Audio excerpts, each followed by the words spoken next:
Pernah nggak sih kamu merasa emosi itu kayak pedang bermata dua? Di satu sisi, emosi bisa jadi bahan bakar yang mendorong kamu maju, bikin kamu berani mengambil langkah besar.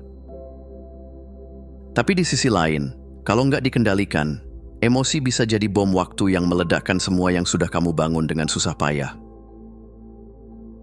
Dunia ini nggak terlalu baik sama orang yang gampang tersulut.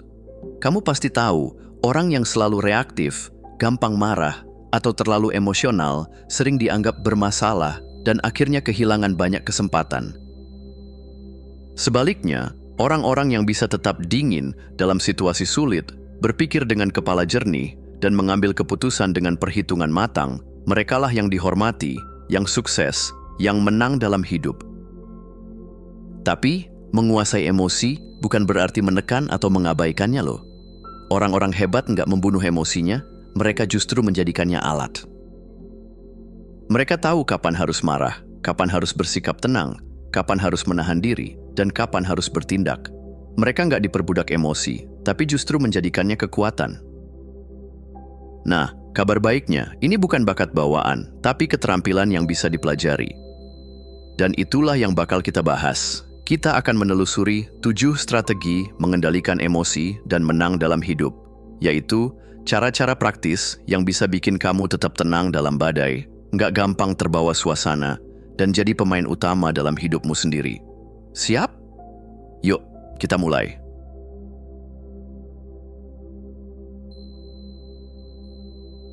Kamu pasti pernah ngalamin momen di mana emosi meledak-ledak dan rasanya pengen langsung bereaksi, bales chat dengan nada marah, ngomel di depan banyak orang, atau bahkan langsung ambil keputusan besar tanpa pikir panjang. Hasilnya, seringkali penyesalan. Emosi itu kayak bensin yang mudah tersulut. Marah, takut, atau bahkan euforia bisa bikin kamu bertindak impulsif, dan keputusan yang diambil dalam kondisi itu seringkali bukan keputusan terbaik. Makanya, aturan pertama dalam mengendalikan emosi adalah tunda reaksi. Bayangkan ada email yang bikin kamu naik darah. Daripada langsung balas dengan nada pedas, coba tunggu dulu 10 hingga 15 menit. Kalau bisa, kasih jeda lebih lama, bahkan 24 jam seperti yang dilakukan Jeff Bezos sebelum membalas email yang berpotensi bikin drama. Dalam waktu itu, kamu punya kesempatan untuk menganalisis situasi dari sudut pandang yang lebih netral. Menunda reaksi bukan berarti kamu lemah atau menghindar. Justru, ini cara supaya kamu bisa tetap berkuasa atas situasi. Kamu memberi dirimu sendiri waktu untuk berpikir lebih jernih, melihat masalah dari berbagai sisi, dan mengambil keputusan yang lebih cerdas. Jadi nih, lain kali saat emosimu memuncak, jangan buru-buru bertindak. Diam dulu, ambil napas, tuliskan isi kepalamu di kertas kalau perlu. Karena yang bisa mengendalikan emosinya, dialah yang benar-benar memegang kendali atas hidupnya.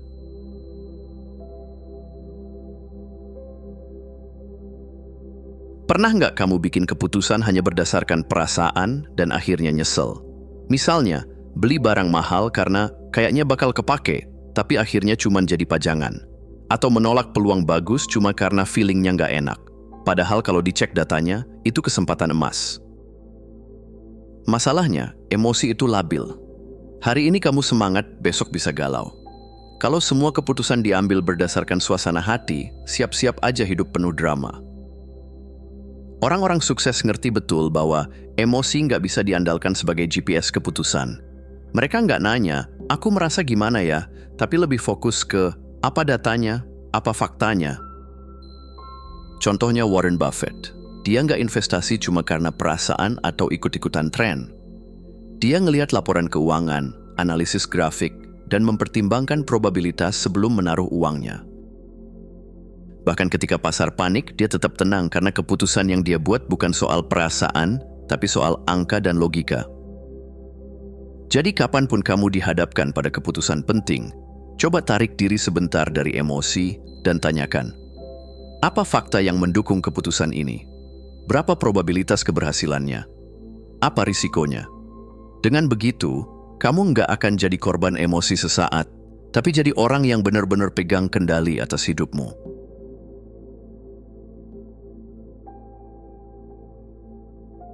Pernah nggak kamu ngasih nasihat ke teman yang lagi galau dan semuanya terasa begitu jelas?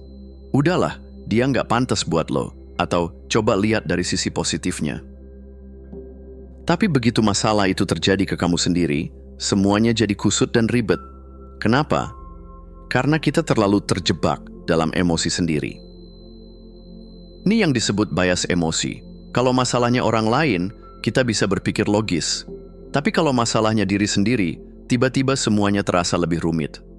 Nah, solusi buat ini simple. Lihat dirimu seperti melihat orang lain. Bayangkan kamu bukan tokoh utama dalam situasi yang lagi bikin emosimu kacau, tapi penonton yang melihat dari luar. Kalau ini masalah temanmu, saran apa yang akan kamu kasih? Dengan melihat dari sudut pandang orang ketiga, kamu jadi lebih netral, lebih logis, dan nggak kebawa emosi. Samurai legendaris, Musashi, terkenal dengan kemampuannya menganalisis situasi tanpa melibatkan ego. Dia nggak asal menyerang, tapi membaca pergerakan lawan, memikirkan langkah berikutnya, dan tetap tenang. Kalau dia bertindak berdasarkan emosi, dia mungkin sudah kalah di awal. Jadi, kapanpun kamu merasa emosimu mulai menguasai, tarik napas, bayangkan kamu adalah temanmu sendiri, dan tanyakan, kalau ini masalah orang lain, apa yang akan aku sarankan? Dengan begitu, kamu nggak cuma bertindak lebih bijak, tapi juga lebih berkuasa atas hidupmu sendiri.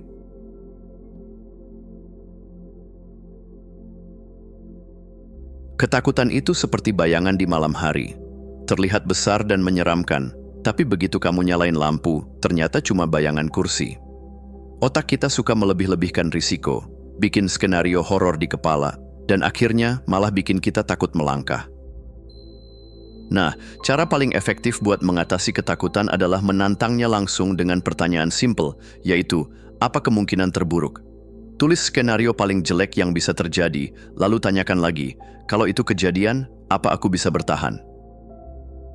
Misalnya, kamu takut resign dari kerjaan karena khawatir nggak dapat pemasukan. Oke, skenario terburuknya apa? Tabungan habis? Harus kerja serabutan dulu? Balik ke rumah orang tua sementara?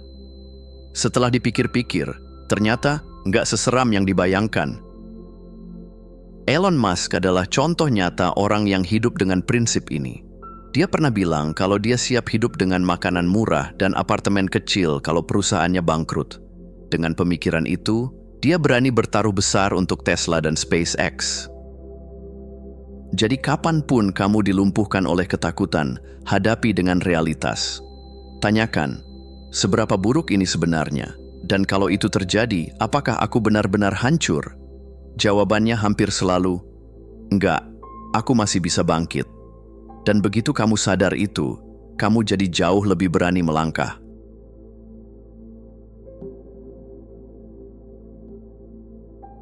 Dalam hidup, ada dua jenis pemain, mereka yang terburu-buru bereaksi dan mereka yang mengontrol ritme. Yang pertama, selalu tergesa-gesa, gampang terpancing, dan akhirnya sering salah langkah. Yang kedua, mereka yang tahu kapan harus diam, kapan harus bergerak, dan kapan harus menunggu momen yang tepat. Orang-orang sukses nggak pernah dikendalikan oleh situasi. Merekalah yang mengendalikan situasi. Salah satu trik paling sederhana untuk menguasai ritme adalah dengan diam. Kedengarannya sepele, tapi diam itu senjata. Coba lihat cara Steve Jobs berbicara. Dia sering menggunakan jeda panjang sebelum menjawab pertanyaan. Bukan karena dia nggak tahu jawabannya, tapi karena dia tahu ketegangan yang diciptakan itu memberi dia kendali penuh atas percakapan. Kalau ada orang yang memaksamu untuk segera merespons, coba katakan, saya akan pikirkan dulu. Ini memberi waktu buat otakmu berpikir jernih, bukannya asal bereaksi. Kamu jadi nggak gampang terprovokasi, nggak gampang dimanipulasi, dan lebih punya kuasa atas keputusanmu sendiri. Jadi kapanpun kamu merasa ditekan untuk bertindak cepat, tarik napas, tahan sebentar, dan tanyakan ke diri sendiri, apakah aku yang mengontrol situasi ini atau situasi yang mengontrolku? Kalau kamu bisa menguasai tempo, kamu bisa menguasai segalanya.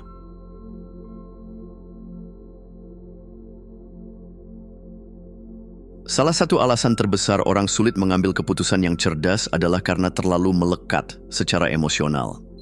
Saat perasaan sudah ikut campur, logika sering dikalahkan.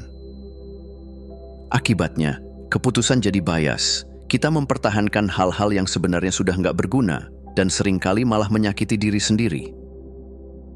Lihat saja para pemain poker profesional.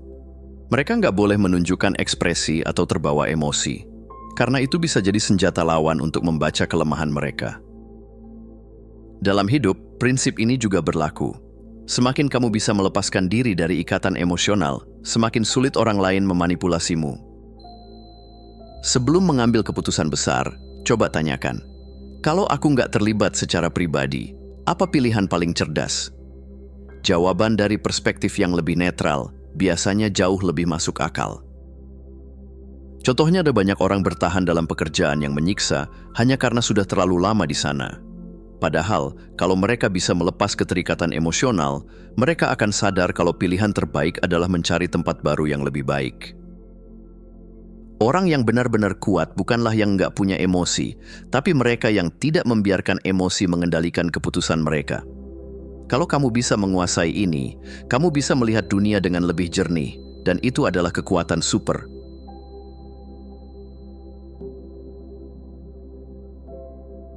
Kebanyakan orang terjebak dalam kebutuhan untuk dilihat dan diakui. Mereka sibuk membuktikan diri ke orang lain, mencari validasi, dan berharap semua orang mendukung mereka.